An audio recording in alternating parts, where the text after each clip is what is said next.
Ramadan. Wahai sahabat-sahabatku, kamu ridho nggak, seneng nggak datangnya bulan Ramadan? Ini bulan Syaban nih, Nabi ngomong begitu. Dijawab oleh sahabat, qalu bala farahna ya Rasulullah. Betul ya, kami senang ya Rasulullah dengan datangnya bulan Ramadan. Apa kata Nabi? Izan fatazawwadu, kalau begitu kalian berbekal. Nah, sahabat ini paham kalau disuruh berbekal itu dia cari uang.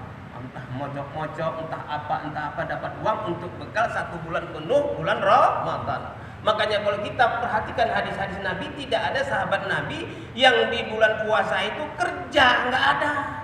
Alhamdulillah dulu dia di zaman Bung Karno, di zaman Pak Harto masih begitu bulan puasa semua pesantren, semua sekolah libur untuk puasa 100%. Nah, sekarang sudah nggak ada lagi begitu. Yang betul itu adalah di bulan puasa, teng hari pertama sampai teng hari ke-29 tetap ada kita berpuasa di masjid Iqtiqah. Ini hadis mulia.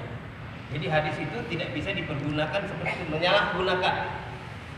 Nah, kemudian ada satu lagi, darul mafasidi muqaddamun ala jalbil masalih. Ini sedang tenar sekarang dipakai ini hadis. Ini bukan hadis sebenarnya, ini adalah kaidah usul fikih. Usul fikih itu kaidah, istinbat hukum itu harus diambil dari situ berdasarkan rujukan Quran Sunnah. Ada 4 istinbat hukum: Al-Quran, Sunnah, ijma, qiyas, bukan ijtihad. Ijtihad itu sifatnya pribadi orang tapi digunakan hanya untuk kelompok tertentu, tidak bisa untuk umum. Dan ini masih ada istinbat hukum yang benar. Quran, hadis, ijtima, qiyas masih ada. Jadi tidak boleh kita cari tempat yang lain. Dan bunyi daripada kaidah usul itu, darul mafasidi muqaddamun ala jalbil masalih. Meninggalkan pekerjaan yang mengarah kepada keburukan itu harus diutamakan daripada berbuat baik, harus diutamakan.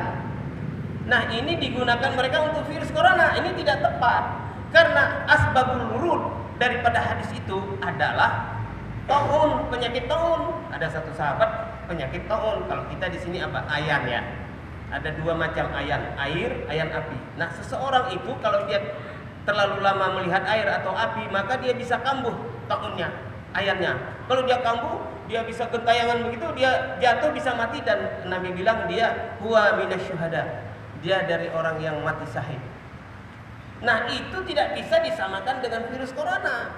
Karena kalau taun itu, ayan itu dia bisa dijangkau. Oh, ini orangnya, udah pasti penyakitnya. Kalau virus corona nggak pasti. Kapan, di mana tempatnya nggak tahu.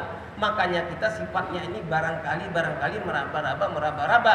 Cuman sudah ada tanda-tanda tapi tidak bisa diprediksi. Dan ini beda dengan taun. Makanya kita jangan asal bikin hadis, asal bikin apa, tetapi merusak.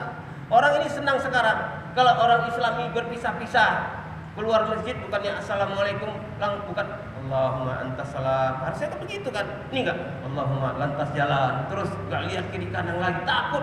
Kayaknya semua orang kena virus. Di sholat saya di satu tempat, ini sajadah, ini kaki. Sajadah ujungnya di sini. Kaki saya ini nempel dikit aja ke ujung sadanya. Diusir kaki saya. Udahlah, saya pikir daripada dia enggak khusyuk sholatnya, mungkin dianggap saya kan menebar virus, apalagi dari kebun jeruk kan. Beritanya kan saya pergi ke pinggir sana, sholat sebelah sana. Habis sholat saya duduk sama teman-teman, dia datang, mohon maaf ya Pak, tadi saya bukan maksudnya ngusir Bapak. Maksud saya biar ini kita masing-masing aja kan. Iya, Bapak takut kena virus kan? Saya bilang. Bapak dari kebun jeruk? Iya katanya. Iya, saya bilang gitu. Udah pergi pulang. Jadi inilah hadirin yang mulia, kita jangan sampai rusak silaturahmi kita. Iya kan?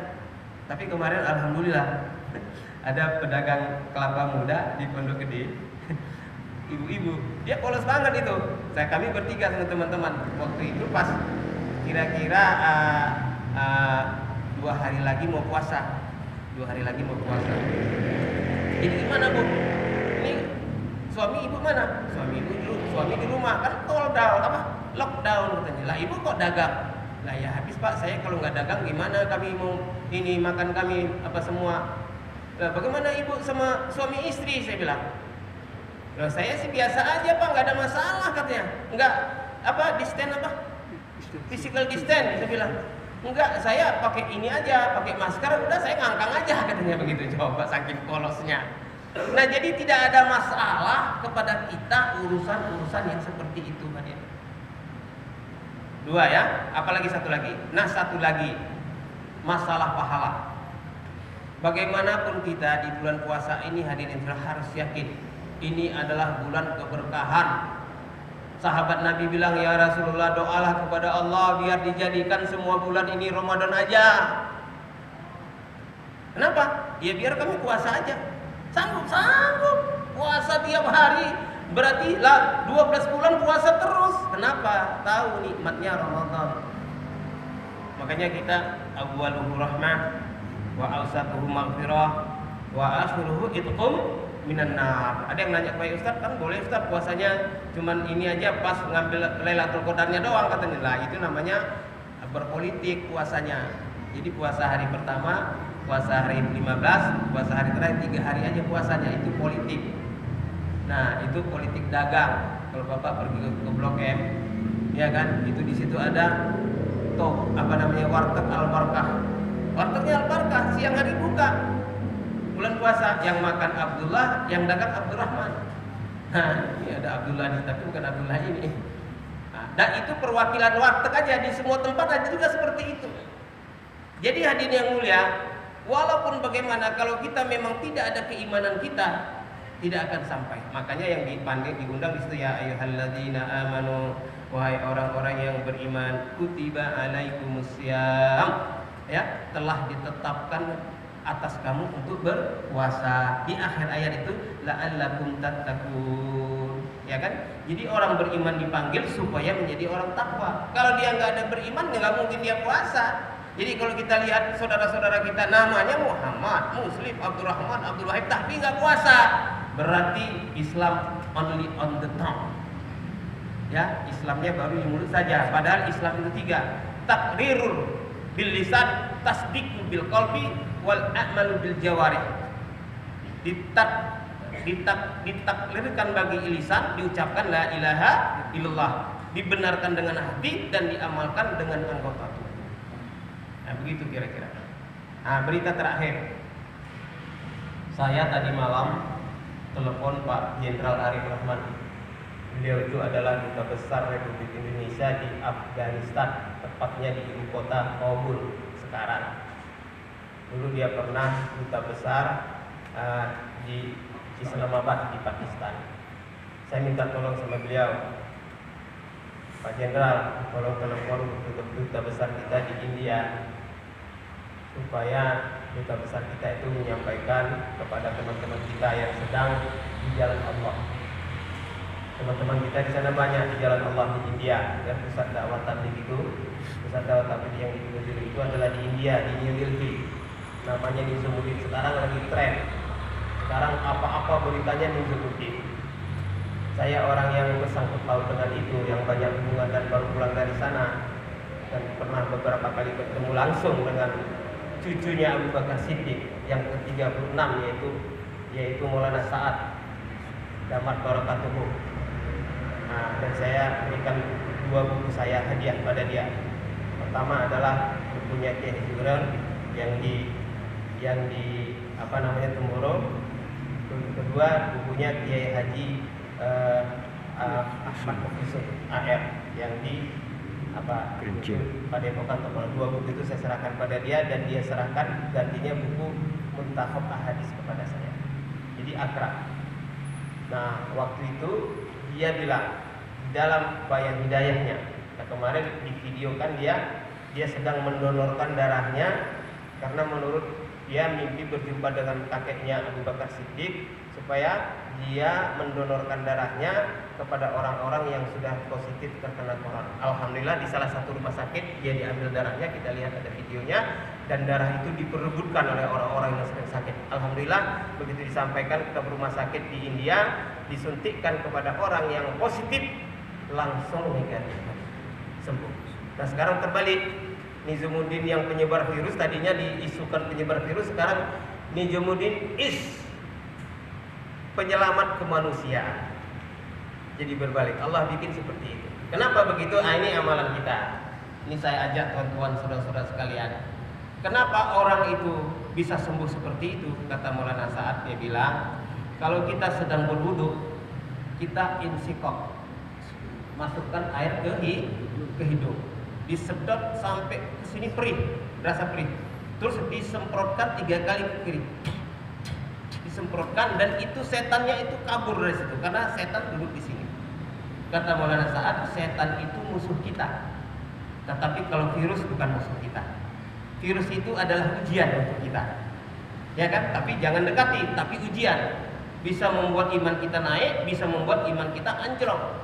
Karena kalau virus itu sudah bekerja menurut apanya? Saya wawancara secara imajiner dengan virus corona di satu tempat. Dia bilang, kenapa sih kamu kok bikin sibuk orang? Orang semua satu dunia saya gara-gara kamu. Saya nggak tahu menahu itu, katanya. Mereka aja yang repot, katanya. Orang saya berjalan bertugas sesuai dengan perintah. Ada protapnya saya berjalan, katanya begitu. Lah terus bagaimana nasihat kamu? Dia bilang begini, at-ta'anni minallah, al-ajalatu minasyaitan. Itu virus yang ngomong, virus corona ngomong kepada saya dalam wawancara imajiner. Jadi dia bilang, at-ta'anni minallah, al-ajalatu minasyaitan. Tenang itu datangnya dari Allah, buru-buru itu datangnya dari setan. Apalagi nasihat kamu? Ya udah, banyak bersyukur aja. Kalau diuji Allah, tandanya Allah sayang. Coba kalau Allah nggak uji, kamu merasa udah beriman, tahu-tahu masuk neraka. Kalau tidak diuji, 2 kemungkinan. 1 ujian bagi orang beriman untuk meningkatkan kelasnya. Bapak harusnya masuk surga adenan. Dengan lulusnya ujian, kena virus corona, Bapak sabar, maka Bapak naik ke surga Firdaus. Tapi bagi orang-orang kafir, orang munafik, orang fasik, bagi mereka ini azab yang kecil di dunia, nanti di akhirat azab lebih besar lagi di neraka jahanam dan tidak habis-habis. Na'udzubillah min dzalik. Terakhir Allah berfirman, "Zahara fasadu fil barri wal bahri bima kasabat aydin nasi liyudhiqahum ba'dal ladzi 'amilu la'allahum yarji'un." Telah nyata terjadi perbuatan kerusakan di darat dan di lautan akibat perbuatan tangan manusia, dan mereka pasti merasakan bahagian daripada perbuatan mereka itu sebelum mereka mati, dan mudah-mudahan mereka bisa kembali kepada Allah. Mereka pasti merasakan akibat perbuatan mereka itu sendiri. Siapa yang menzalim dia kena. Cina, Wuhan, Myanmar, habis di pantai kita. India, bahkan sampai undang-undang di parlemen mengatakan tidak boleh ada orang Islam di India. 3 ini hadirin yang mulia, sudah cukup Allah antar 1 virus saja. Seperti kepada Namrud, Allah antar 1 nyamuk pincang aja, Pak. Nyamuk stroke, udah nggak bisa jalan, kakinya pincang sebelah, naik ke hidungnya Namrud, naik ke atas nggak bisa turun. Dientuk-entuk sakit nggak kira-kira? Sakit. Habis-habis dia bilang, buka sepatu kamu, hulu balangnya nih. Buka sepatu kamu, buka. Pukuli kepala saya, dipukuli, pelupuk sampai hancur, sampai rontok. Matinya Raja Namrud karena nyamuk stroke, hadirin yang mulia. Ini juga begitu. Kalau orang macam-macam kepada orang-orang beriman, kalau nggak ada lagi orang beriman, hadirin yang mulia, ini udah kiamat. Kemarin Pak Izzuddin telepon saya.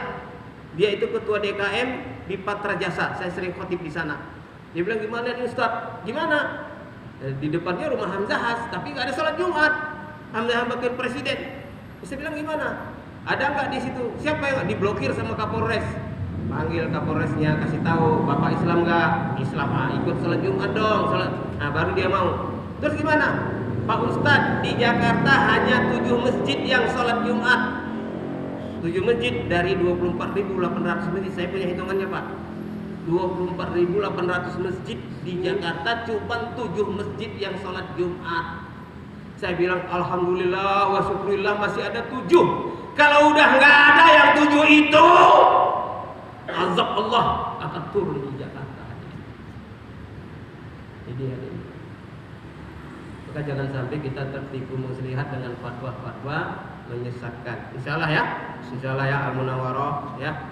Terus aja tarawih, ceramah, bicara seperti ini, sholat berjamaah, sholat subuh, sedekah, ya, hadir dengan dalam taklim, ajak orang di jalan Allah, banyak iktikaf 10 hari terakhir iktikaf, ya pahalanya akan mendapatkan Lailatul Qadar. Itu saja dari saya, semoga Allah SWT memberikan kepada kita taufik dan hidayah. Allahu a'lam bishawab. Untuk sempurnanya majelis kita ini, mari sama-sama kita tutup dengan doa kifarat majelis. Subhanallah wa bihamdihi, subhanallah wa bihamdika, asyhadu an la ilaha illa anta astaghfiruka wa atubu ilaik. Wassalamualaikum warahmatullahi wabarakatuh. Oh, iya.